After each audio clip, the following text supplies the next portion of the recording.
Don't rush, I can do this all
Grabe, isa pong karangalan ang makapag-gento kasama ang Mr. Gary V.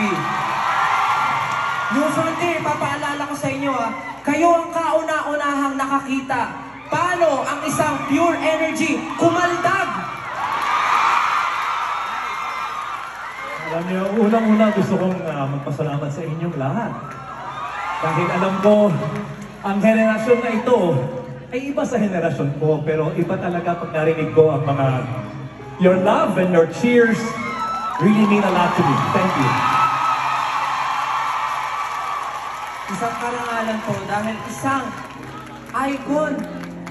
icon ang naggento kasama namin ni Julie. Sir Gary, maraming. Can I just say something?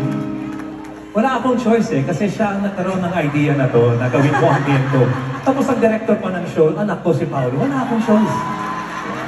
Tapos Julie pa. So sabi ko, sige, subukan kong gawin.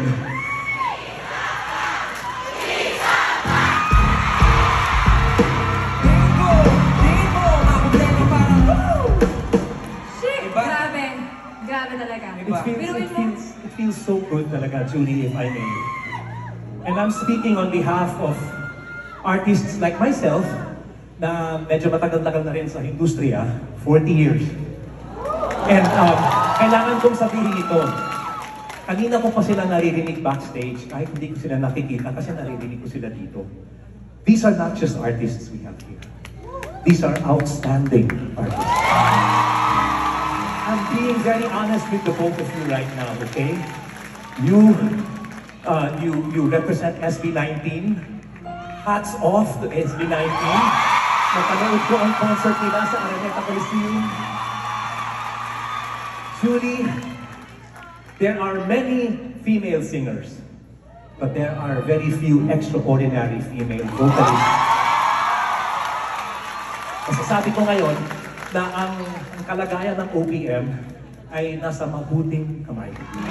Dahil sa mga katulad nito at mga katulad ninyong lahat na nakikinig sa mga tugtugin nila at paminsan-minsan nakikinig din kayo sa mga tugtugin ko. Thank you. Gary V. ano, Gary V. But you know what I mean, di ba? Ang sarap talaga when you have people like this in front of you. What we give you is all from here, and what you give us is also from here. So, thank you.